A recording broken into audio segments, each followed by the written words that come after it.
నన్ను గుద్ది నా పవర్ తట్టుకోలేక పడిపోయిందా?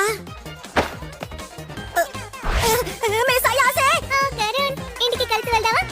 నీకే తక్కువరా, ఈ స్కూల్లో నువ్వు కూడా అందమైన అబ్బాయివే. తల బిరుసు ఎక్కువ ఉన్న అమ్మాయిల తల మీద ఇలాగే తపాలాలు పడతాయి. ఒక్కసారి వదిలేస్తున్నాను, ఇంకోసారి ఇలా జరిగిందో పుచ్చ పేలిపోతాయి.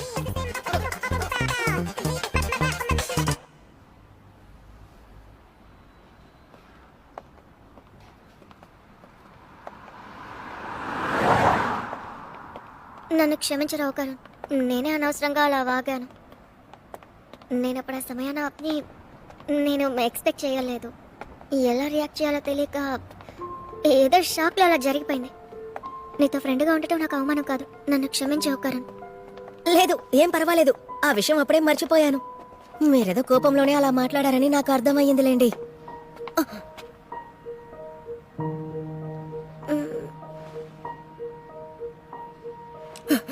మన సమస్య కన్నా పెద్ద సమస్య వచ్చి పడింది. ఏంటి? అంతకన్నా పెద్ద సమస్య ఉందా? దేనికైనా బుర్ర బద్దలైంది. నేను చెప్పేది కాస్త వినండి. ఆ రోజే ఆ టర్బోగ్రాని కథని మనం ముగించాం కదా. అవును, అయితే ఏంటి? ఆ తర్వాత ప్రేయర్ కూడా చేసాంగా. ఆ శాపం పోయింది, నీ చిట్టులుగా వచ్చింది. ఇప్పుడు మళ్ళీ కొత్తగా ఏమైంది? అది పోయింది. ఏం పోయింది? లడ్డూలు. నా లడ్డూలు కనపడడం లేదు. అందుకే ఆ రోజే నాకు చూపించమన్నాను. అసలు పారిపోయావు కదా. అయినా అవి నీవేగా, చూసుకోవా? మిస్ అయాసే, కాస్త నవ్వడం ఆపండి. అంతా అయిపోయింది అనుకున్నాను. చిట్టెలుకుని చూసిన ఆనందంలో లడ్డు ఉందా లేదో చూసుకోలేదు. ఇది కూడా గమనించకుండా నువ్వేం చేస్తున్నావు? నీకున్నదేమో ఇంతే ఇంత. అంతా చూసినట్టు మాట్లాడతారేంటి? వేరే దారి లేదు కానీ ఏది చూపించి చూద్దాం. అమ్మో, దేని చూస్తారేంటి? నీకది కావాలంటే చూపించు. ముందు నేను నీ ఆత్మని చూడాలి. మోమో, వెంటనే వెళ్ళి ఆ పిల్లి బొమ్మని తీసుకురా. అలాగే నీళ్లు కూడా పట్రా.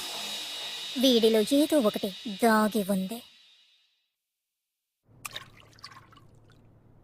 రెడీయా మనవడా? అయితే స్టార్ట్ చేద్దాం. ఆ తాయెత్తిని బొమ్మ మీద పెట్టు. ఓ సిద్ధయ్యమో, బయటికి రావే.